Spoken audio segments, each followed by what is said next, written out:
Pada hari itu, dua orang murid Yesus pergi ke sebuah desa bernama Emmaus. Mereka sedih karena kematian Yesus dan meragukan kebangkitannya. Di tengah perjalanan, seseorang bergabung dengan mereka dan ikut membicarakan peristiwa penyaliban Yesus. Dulu kami berharap bahwa Yesus akan membebaskan bangsa Israel. Namun, sekarang sudah 3 hari sejak kematiannya. Mengapa kamu tidak percaya pada segala sesuatu yang telah dikatakan para nabi? Bukankah Mesias harus menderita semuanya itu untuk masuk ke dalam kemuliaannya? Orang itu pun menjelaskan kepada mereka apa yang tertulis tentang Yesus dalam seluruh kitab suci, mulai dari kitab-kitab Musa dan segala kitab nabi-nabi. Sesampainya di Emmaus, ketika akan makan bersama, orang itu tiba-tiba menghilang dari hadapan mereka. Itu Tuhan! Maka segeralah mereka kembali kepada murid-murid Yesus yang lain. Teman-teman, kami telah bertemu Tuhan. Simon dan Maria juga. Tiba-tiba, damai sejahtera bagi kamu. Kenapa kamu takut dan ragu-ragu, Thomas? Lihatlah tangan dan kakiku. Ini benar-benar aku. Ya Tuhanku dan Allahku. Selama 40 hari berikutnya, Yesus menampakkan diri kepada para pengikutnya. Ia bahkan menampakkan diri kepada 500 orang dari para pengikutnya. Pada suatu hari, para muridnya pergi ke Danau Galilea dan menjala ikan. Anak-anak, apakah kalian punya ikan? Tidak, kami belum mendapat apapun. Tebarkanlah jalamu ke kanan, kamu akan mendapat ikan di sana.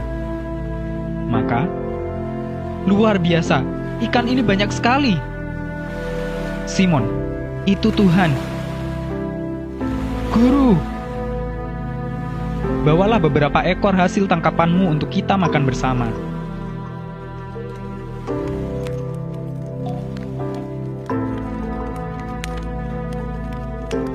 Ketika mereka sedang makan, Simon, apakah kamu mengasihiku? Setelah Yesus bertanya untuk yang ketiga kalinya, Tuhan, Engkau tahu aku mengasihimu. Kalau begitu, gembalakanlah domba-dombaku, dan ikutlah aku. Segala kuasa di surga maupun di bumi telah diberikan kepadaku. Karena itu pergilah, dan muridkanlah semua bangsa.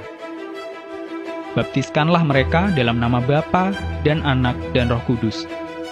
Ajarkanlah mereka untuk menaati semua yang aku perintahkan kepadamu. Dan ketahuilah, aku akan selalu bersamamu, bahkan sampai kepada akhir zaman.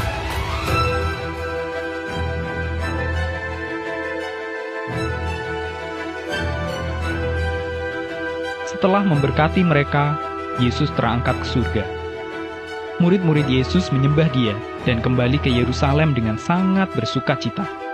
Tapi, Ia mengatakan bahwa Ia akan kembali.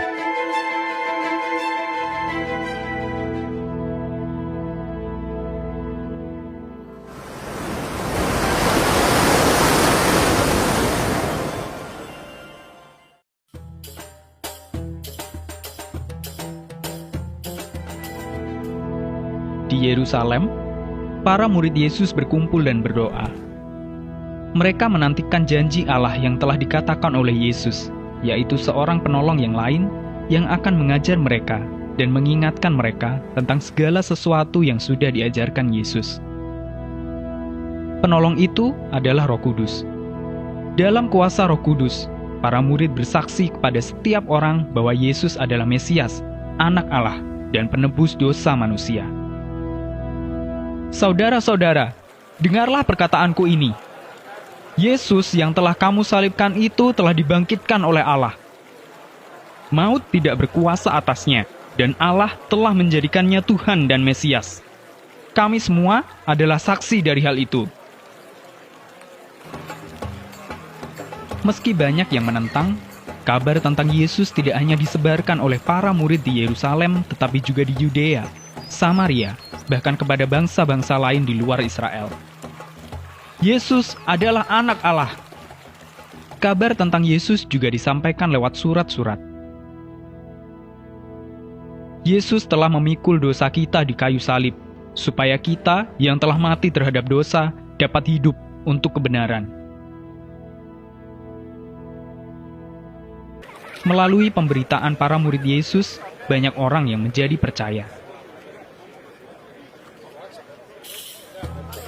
Mereka ini tersebar di seluruh penjuru dunia, tetapi melakukan hal yang sama. Menaati perintah Yesus untuk saling mengasihi, mengingat pengorbanannya, dan terus memberitakan tentang Yesus Sang Mesias kepada semua orang, supaya semakin banyak orang yang percaya dan diselamatkan. Ingatlah bahwa Yesus Sang Mesias itu telah menyerahkan tubuhnya demi menebus dosa dunia, supaya setiap orang yang percaya mendapat pengampunan dosa.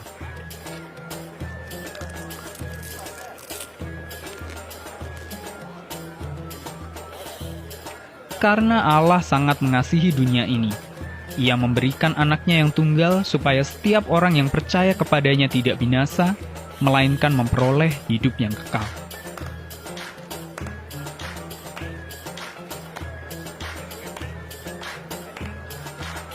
Kisah Yesus Sang Mesias tidak berhenti sampai di sini. Kisahnya berlanjut dalam kehidupan jutaan orang.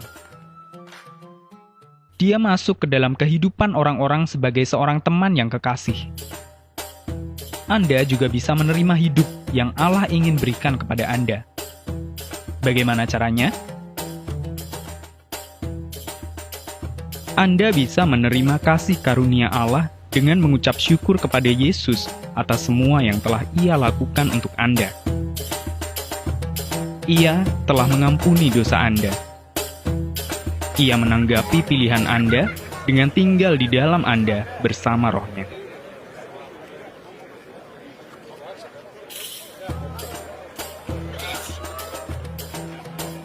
Kehadiran Yesus mengubahkan Anda dari dalam karena Allah memberi Anda hati yang benar-benar baru, yang penuh dengan damai sejahtera-Nya. Yang tadinya gelap, berubah menjadi terang. Dalam Yesus tidak ada penghukuman. Kasih karunia-Nya memenuhi Anda dengan kasih terhadap diri Anda sendiri dan orang lain.